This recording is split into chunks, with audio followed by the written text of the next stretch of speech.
down. Okay, so I decided to go down into a known place, which I know has really good bars at, which is in the stairway.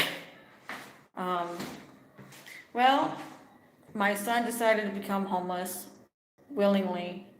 If you need to see part one or the first one, I decided to stream before I got disconnected. So there was no argument between him and I before. In fact, I hugged him this morning before I left for work. You know, he wished me to have a good day, and then he handed me my cell phone because I forgot it, and he went down the elevator to go give me my cell. His father had passed away over 12 years ago, my husband. That is where his father is at. And I have his father's ashes with me in my car. Yes, I am widowed, everybody, if you guys don't know. I've had it very rough in raising, being a single parent all these years. And also dealing with my son's epilepsy. I think she did. I think that girl, Katerina, influenced him to leave. I don't know. He's very incorrigible when he's in love. But I'll tell you this story. When I was with my ex-boyfriend, Mike, we would have like this much of good time. You know what I mean? It would like last for like 1 or 2 weeks. And then we'd have like a misunderstanding, a simple misunderstanding. And then it would go to like 6 months to a year, maybe even 2 years of drama. Oh, and then, God forbid, it be washed back in my face. And we'll start up a new argument. I don't have her number, and I don't want her fucking number. I don't want her fucking number. Because he wants me. No, Mike is not the one with the long hair. Anyways. To make a long story short, this is the same bullshit that he's dealing with this girl. My son literally was crying. I mean, he was red, hyperventilating. I mean, he was just like tears. I mean, his face was even swollen from all the crying. All over the fact that he left to go to the storage unit with me and come back. I don't know what happened to Howie. Hopefully Howie's good. Anyways. I don't do the you now stuff anymore. At least I don't like I used to. Anyways, so I mean, this he wants me to apologize to this girl named Katerina, and I'm not gonna apologize to her. All she's done is just cause fucking drama. When I thought she was awesome, thought she was sweet, thought she was kind, thought she was smart, thought she was pretty. I thought she was, a very nice young lady, until this bullshit happened. So, of course, I'm not going to be fucking happy when my son didn't do anything wrong, and he's crying and you're treating him like shit. But I can understand if my son did something wrong. My son's no perfect angel, by no means. Yeah, I know that. However, he's crying profusely, wanting to go and walk miles to go apologize to her over something that he didn't even do. He's run away a couple of times when he was a little kid after his dad died, but that was understandable. I don't know. I mean, what's he going to do when he has no cell phone? What's he going to do when he has no phone no more? Because I'm at the point where I don't even want to pay for a cell phone. If he wants to find his own way. I mean, but yet he has 4 walls. He has food. He has internet. He has electricity. Things that he needs in order to be able to find these things that he wants. I have no problem with him wanting to find his own way. But this way, being purposely homeless for no reason, we don't really need to. He said, oh, I've called 211 you know, so I get resources and all that other fun stuff. And I'm like, you don't really need those resources right now. You can get those resources saying I'm temporarily staying with my mom. Temporarily, which you are temporarily living with me. Well, was living with me before you fucking decided to become homeless. And then he's all crying on me on the phone, telling me I need to apologize to this little female, this 20-year-old female. No, child. I'm not gonna apologize to no child. And you know what they did? They even met. And they even kissed during this coronavirus. Even her mom and I were both chewing them both out. And I don't know who the mom is. I've never met her, never talked to the mom, don't have anybody's phone numbers and shit. But I mean, she's pulling the same bullshit my ex-boyfriend Mike used to pull. Used to have a little bit of the most awesome time. And all of a sudden a big blow up of bullshit for like years. And then wash it back up my face 22 years later. I mean, I swear, it's just, my God. I don't like this girl. I used to like this girl. I used to really like this girl. And because my son told her how I felt about her, now he should have kept his mouth shut. You know what I mean? He's 21 fucking years old. He needs to learn to shut the fuck up sometime. You know what I mean? When we have a conversation, it's not between him, me, the whole world, and all the other fucking shit. You know? And now he's walked 16 miles. And yes, he's in the same town as this person. So maybe he go live with them or whatever. I don't know. I don't care. I mean, I do care, then I don't care. I'm so pissed off, I don't care. But when I calm down, I'll probably be able to think straight. I mean, there's times where I work my ass off to the point I actually fall asleep in my fucking uniform. And I wake up.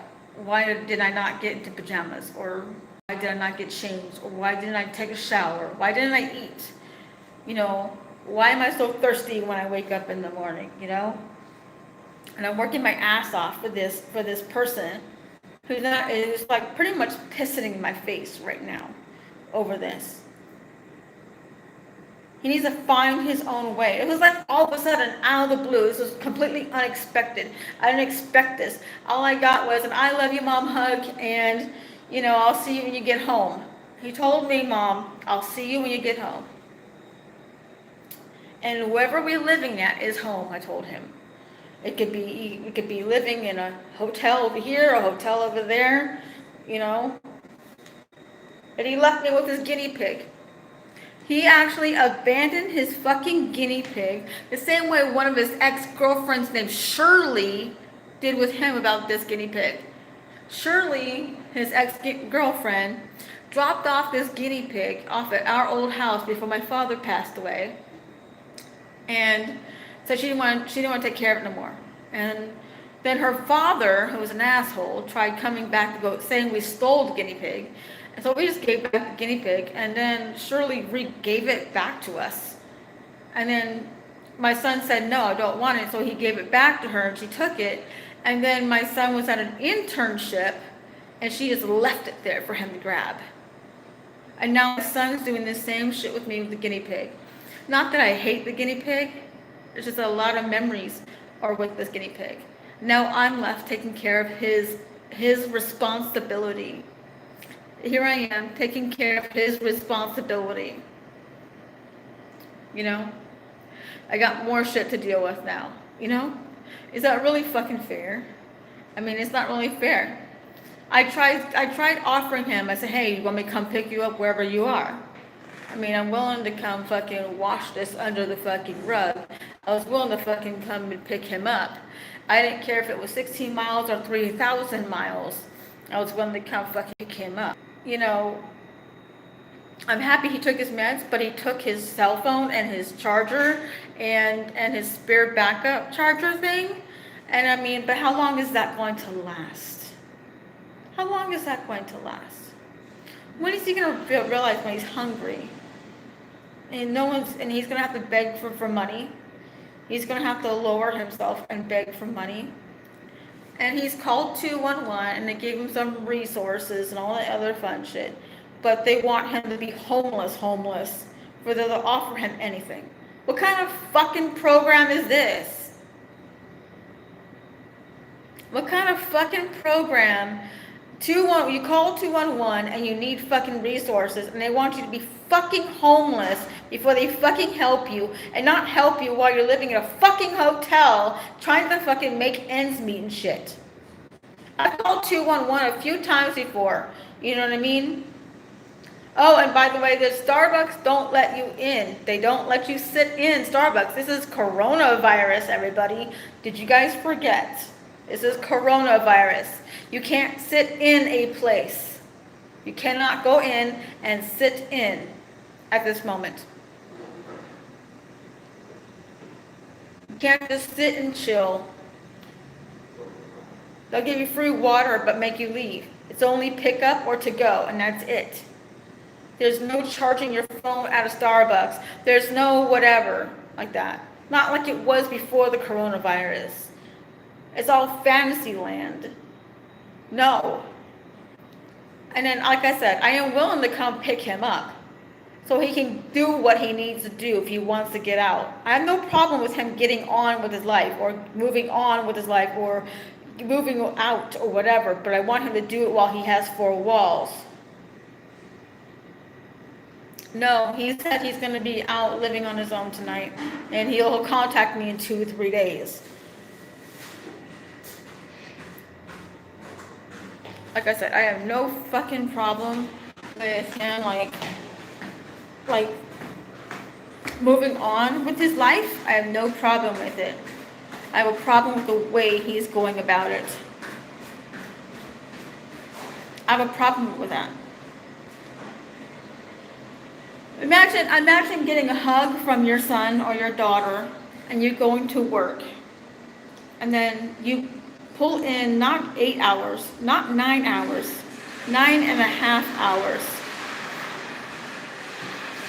9.5 hours. And you come back in after getting a hug from your son before in that morning, and then all of a sudden he's like gone. And you're like assuming, oh, maybe he went for a walk. Maybe he went for a walk. And I'm like, okay, I have no problem with him going in for a walk. You know what I'm saying? I have no freaking problem. No problem with him going to go visit a friend or whatever. Because I don't fucking control people like that. And the thing is that, he's going to go be homeless on purpose? Homeless on purpose.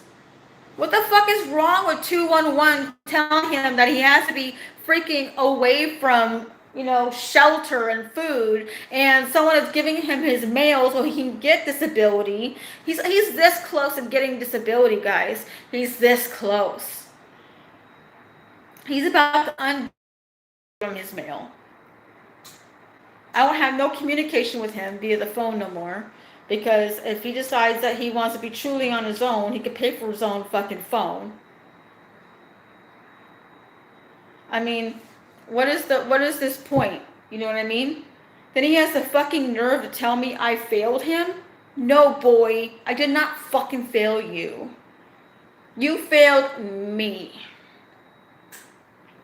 I worked my ass off so you can have all the resources that you need. And this is how you piss on that?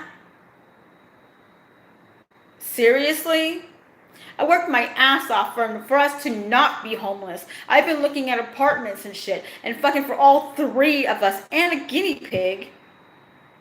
Not to mention the $500 that you owe me from what you owed me before, and also the $500 something for all the deposits on the pet deposits to have your guinea pig. Not only to mention I paid for all your food, I paid for your medication, I paid for your emergency visits, I paid for a whole bunch of shit, your cell phone, everything. And you're saying that I failed you? No, you failed me by not doing this the right way.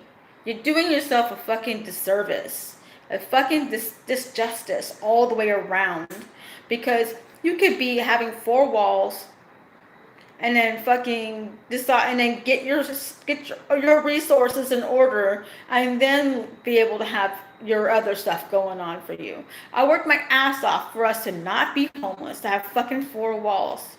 And this is how you fucking repay me? No, child, you failed me. I'm still willing to fucking come get your ass too. I'm still willing because I mean I love you. But I mean, I'm not gonna deal with this fucking drama shit.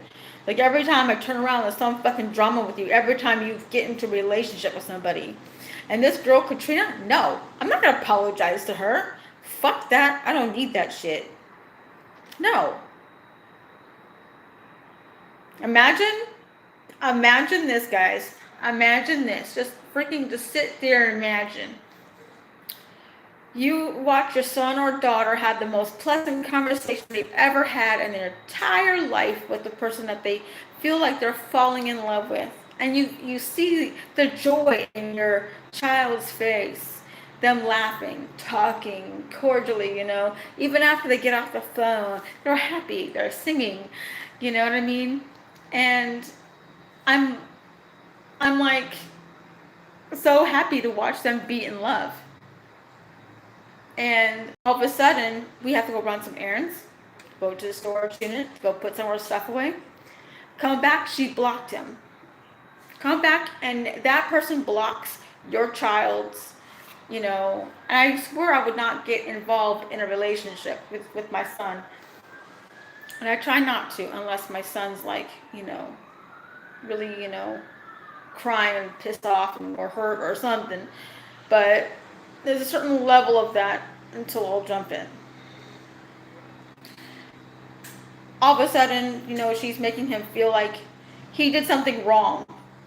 And saying, oh, I don't know if I love him, and he's my soulmate though, and my boo, and I'm feeling kind of scared, and blah blah blah blah blah. She blocks him.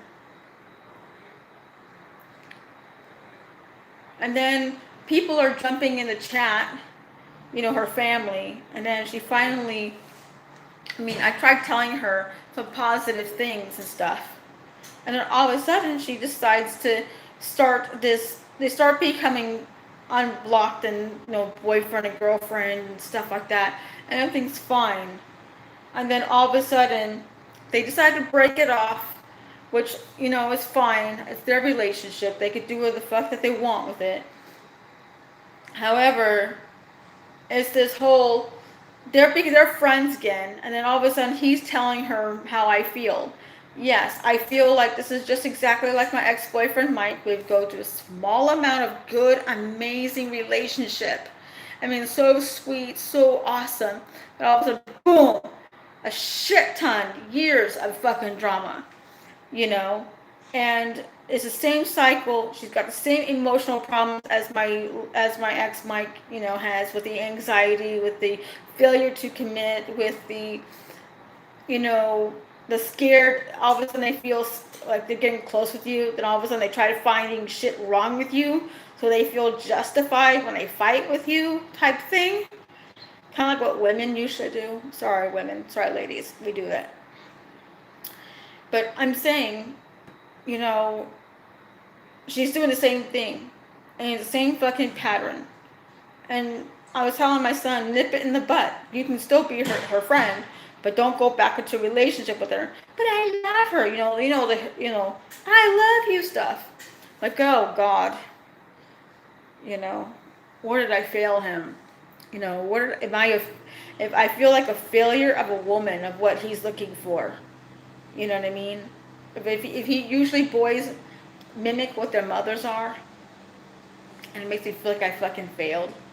And then he's all crying and shit, and he wants me to apologize to a girl that made him cry like that, to the point he wanted to be homeless to go be with her, even 6 days ago, when his original drama happened. No, I'm not going to apologize. Hell no, we won't go. Period. End of the story. Fuck that. I don't need that, So my son's voluntarily being homeless, I have no problem with him being at a friend's house and staying there if he needs. I have no problem with him having four walls and food in his stomach and ways of communicating with me, let me know he's okay. But he's throwing away our friendship too. You know what I mean? In the end, him and I should have been, our friends. And there's only a certain level of mother and son can be friends with. I understand. However, he's just fucking pissing on it and throwing my friendship away. And it's fucking annoying me half to death.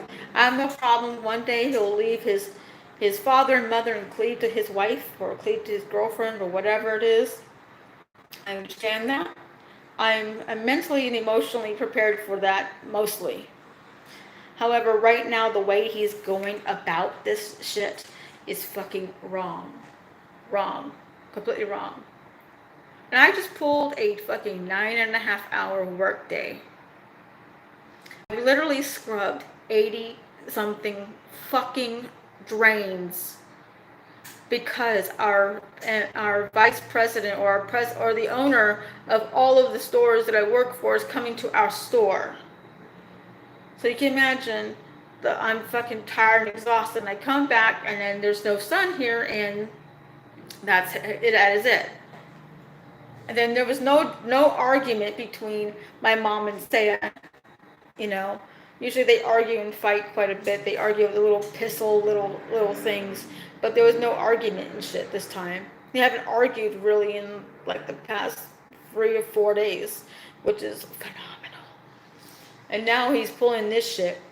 What, for attention? Is he just another Katrina pulling another fucking bullshit thing at me? I'm just too tempted to unplug his phone and just call the company AT&T and unplug his phone. End of the damn story. I'm just so sick and tired of this shit. Every time he falls in love and stuff like that, nothing wrong with falling in love, okay? Nothing wrong with that. But, it's just like this whole drama stuff that happens. And he gets so deeply involved. And again, there's nothing wrong with being deeply involved in a relationship. But it's the level in which he goes about it. He goes to the fucking extremes. He can't fucking handle it. He's just like his late father. His father used to be very passionate, very, how to explain it, very stubborn. And if he wanted to love you, you were going to get love whether you wanted it or not. He was going to give you affection even if you're pissed off at him. He didn't care. He'd keep coming at you until you forgave him. However, this is not the way to go about it. If he decides he wants to be homeless, what am I going to do? I can't do anything about it. It's not my choice what he wants to do.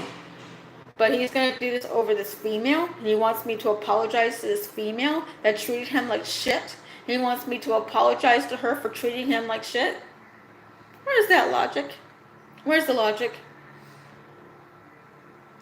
Anyways, I need to go. I need to go and get some food in me. I haven't eaten really much all day. I've been busting my ass off. I'm going to try to get out of these clothes this time and finally take a shower and finally hustle it. And, I don't know, pray for me.